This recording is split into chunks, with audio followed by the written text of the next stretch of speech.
COPWATCH, policing the police every single day. Put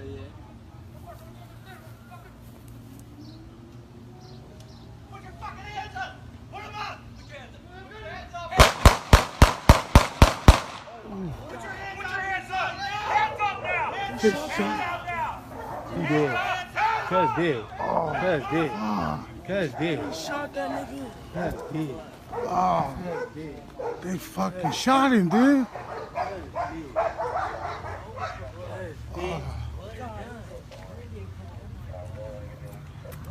Oh my God. Oh.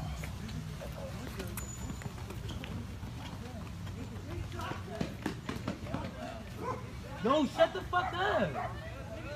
Damn, bro. Oh, that's fuck. Come on, my nigga.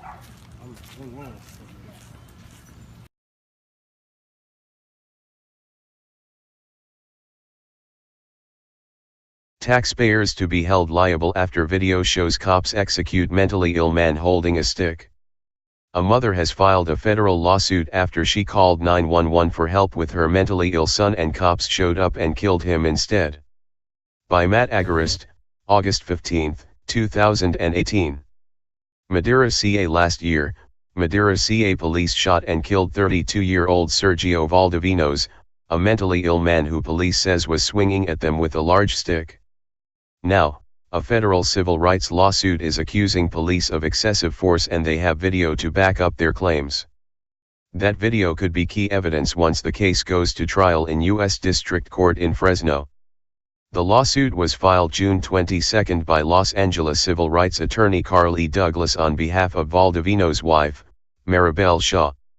"I have been doing civil rights cases for more than 30 years, said Douglas. Regrettably, their wrongful tactics created a circus that led to deadly force. Regrettably, they did not use the element of time and wait for health officials to arrive. Valdovinos was known to police.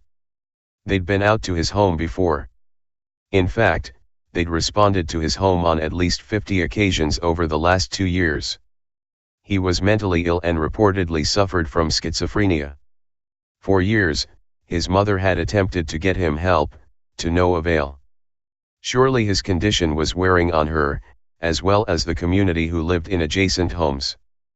But neither his medical condition nor the frequent police calls to the home were any reason for law enforcement to kill him, according to critics within Valdovinos' family. Video from the SWAT team entry was recorded by a neighbor.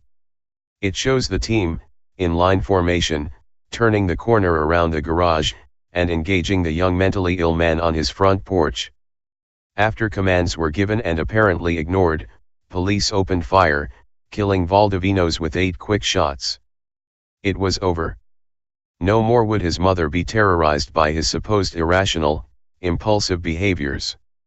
No longer would the community have to worry about the schizophrenic man down the road. But questions remain. Could the police have ended the situation without killing him?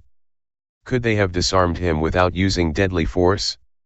When asked if the level of force was appropriate, the Madera police chief responded by saying his team had to neutralize the threat and that there was little time to contemplate whether the force was excessive. He said, "We need to use a level that stops that threat. How many shots that takes? I don't know. There's so many factors that come into play. From the time that you start pulling the trigger, to the time he falls, by the time your brain catches up with that, you could have fired 3 or 4 more rounds just because you knew you had to. 8 rounds sounds like a lot. I don't think that's excessive at this point." Unfortunately, the key words we often hear at TFTP are, "in fear for my life" and "stop the threat," all of which begs the question of whether a taser should have been deployed. After all, the man was suffering from a mental illness. The chief responded to the suggestion a taser should have been used by saying, "The opportunity did not present itself." But other officers have been faced with equally terrifying situations and created space and opportunity sufficient enough to deploy a taser.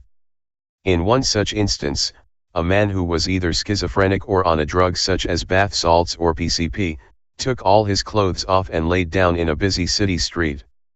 When one solitary officer arrived on the scene, the crazed man got up from the ground and quickly walked toward the officer in a threatening manner. Instead of drawing his service pistol, which he could have deployed with justification, he chose his taser, and dropped the man like a bag of bricks. So how is it a team of SWAT team members could not have done the same? Maybe they're not trained to de-escalate. And therein may lie the problem. Police need better training to deal with mentally ill, and de-escalate dangerous situations. Indeed, this is what Valdivino's mother wants to change. Martinez hopes the lawsuit prompts the Madera Police Department and other police agencies to get proper training so they can properly interact with mentally ill people. She did everything she could to get help for her mentally ill son, Holly Carter, a spokesperson for the family said. She hopes her lawsuit will prevent another family from going through what she has gone through. Spread the love. Police use who may want to retaliate against him physically. Hey Charlotte County, this is Charlotte County COPWATCH, and I just wanted you to know that I am using this stuff under fair use. And also remember to like and subscribe this channel. Also too, keep in mind I do not make any money on YouTube. This is 5 hours work a day, you know, fighting for freedom. And you can donate with PayPal and Patreon.